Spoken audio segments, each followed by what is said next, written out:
بسم اللہ الرحمن الرحیم۔ بلکہ نبی علیہ السلام نے انصار صحابہ کو بلایا اور کہا کہ جو بنو نذیر کا مال فے ہے، اگر تم کہو تو تمہیں بھی اس میں حصہ دے دیا جائے۔ تمہارے مہاجر بھائیوں کو دیا گیا ہے، تو انصار صحابہ نے منع کیا کہ ہم اپنا انتظام کر سکتے ہیں، اور اگر کوئی فقر ہے بھی تو برداشت کر لیں گے، مگر ہمارے مہاجر بھائی جو لٹے پیٹے آئے ہیں وہ اس کے زیادہ مستحق ہیں۔ تو یہ انصار صحابہ کا عظیم الشان کردار۔ فرمایا کہ وَمَن یوق شح نفسہ فَأُولَٰئِکَ هُمُ الْمُفْلِحُونَ، اور جو بچا دیا جائے اپنے نفس کے بخل سے، اپنے نفس کے بخل سے جو بچا دیا جائے تو وہی لوگ کامیاب ہیں، وہی لوگ کامیاب ہیں۔ جو بچا دیا جائے، شح بخل کو بولتے ہیں، بلکہ بخل اور شح میں فرق ہے۔ بخل سے مراد وہ کنجوسی جس کا تعلق اپنے مال سے ہو، کہ بندہ اپنا مال خرچ نہ کرے، وہ بخل کہلاتا ہے۔ اور بخل بھی بڑی خطرناک بیماری ہے ایک حدیث کے مطابق۔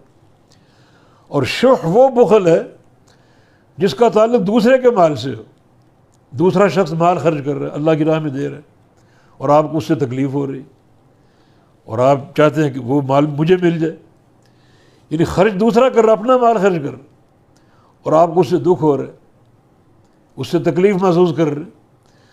تو یہ کنجوسی کی بڑی بھیانک شکل ہے۔ تو بخل اپنے مال میں کنجوسی، اور شح دوسرے بندے کے مال میں کنجوسی، وہ اپنا مال خرچ کر رہا ہے، وہ خود مختار ہے، جس کو دے، جس کو چاہے عطا کر دے، اور آپ اس پر کڑیں اور اس پر آپ کو تکلیف ہو، اور یہ اندر سوچیں کہ کاش یہ بھی مجھے مل جائے، یہ شح ہے۔ تو فرمایا کہ جو اس شح سے، بخل سے بچا دیا جائے وہی لوگ کامیاب ہیں۔